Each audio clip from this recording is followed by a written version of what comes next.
Leaders, your number one job right now is to deal with the discouragement in this world and to be the power plant that transforms that low level of doubt, division, discouragement, negativity, pessimism. When people are drowning in pools of pessimism, it takes the leader to pull them up and show them the future. Give some optimism. Show them your fire again. Some of you leaders, what happens is you get too casual because you're successful. And you think casual will drive. It won't. You gotta lean back in and put that performance edge back. You gotta sparkle with the hunger again. You wanna get the energy back? Simple metaphor. You can't win the day if you don't feel the day. Everyone talks about win the day, win the day. Well, a lot of people win the day. You know how many successful people I work with who win all the time, who are miserable? They're winning, but they're not feeling it. As you get small wins in life, you got to integrate those wins into your identity and know that you're a strong person. As you win in life, you got to make sure you feel and celebrate that day and sense it. I'm a simple guy, so I'll tell you that if you want to know everything about me, one metaphor. I learned this a long time ago about energy. The power plant, right? Power plants that create all the energy around the world.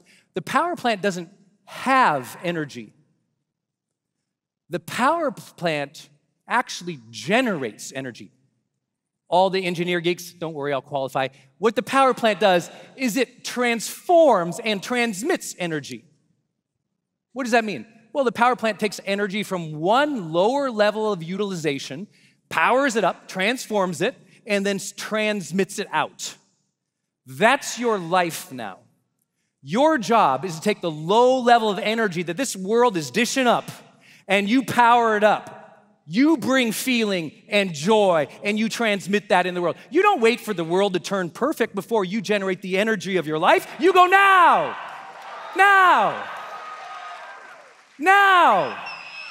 You got to feel the day again. Do you know that the world's biggest study on productivity ever of all time found that the highest performing, most successful people in 190 countries around the world, so every culture in the world, the most successful people in the world, they take a break every 50 minutes. 52 was the exact study. Now you think, no, Brendon, I don't need a break every 50 minutes. I'm a Formula One race car. I can go all day. I go, oh, did you ever watch the F1s? What do? The high-performance vehicle can go all day, can run the entire race, but it doesn't. It takes the pit stop. The what? It takes the pit stop to refuel, to reset, to recalibrate the performance of the machine. And then it goes, which allows it to go longer, faster. Many of you are burned out. You go all day, no break. No break for water, no break for meditation, no break for yoga, no break to stretch, no break to walk around the house, no break to feel the energy of God, no break at all. You just burn and you burn and you burn. And you know what? You might become successful, but you also become miserable. Do you know why I'm famous in this industry? You might not know it, but ask Ed Milet, who's coming tomorrow. Who's excited about some Ed Milet? Ask Tony, ask Oprah, they'll all say the exact same thing. I'm this annoying in real life. And what I mean by that is, I've been happy every day since God gave me that ticket. I've been happy. Not because it's easy, but because the alternative sounds like it sucks. At some point you go, I'm gonna earn this, I'm gonna build happiness. Leaders in this room, if you're not showing your network that you're happy, that you're living your authentic life, that you're joyous, why would they aspire to get it? Why would anyone follow or be influenced by somebody who's not joyous about this opportunity to serve? Because that's what you guys have. You're not peddling some stupid products here. You're changing families' lives, a ripple effect that will go on for generations when you do your work. You got it. You got to take that seriously. That's someone to fight for, is that ripple effect you get to have. You gotta celebrate it and feel it and make it real.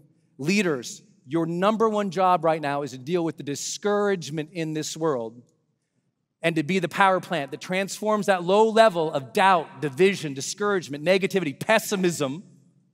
When people are drowning in pools of pessimism, it takes the leader to pull them up and show them the future.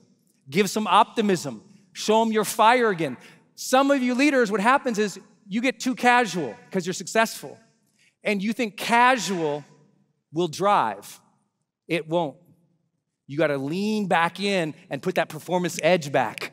You gotta sparkle with the hunger again for them, not for you. You're good. You got a car, you got a house, you got the kids, you got a yacht, you know how to go to vacations. You bought a suite at the MGM versus the regular room or whatever people do with their money. I don't know. I buy burritos, I already told you. It's nothing fancy. I need you to lean back in, get that hunger and that drive in your eyes, leaders. You've got to do that to build the field. If you don't have that, if they don't see that you're fired up and the joy is there, the passion is there for them, you won't build. And right now, everyone's trying to be cool and casual. What it really means is they're disengaged. And they want to put on a professional atmosphere of disengagement called casualness. Lean back in. Allow yourself to dork out. Allow yourself to get fired up. Get excited with your spouse and your partner again like you were when you made the first 7 figures. You got to get there again. That's what's going to build this thing.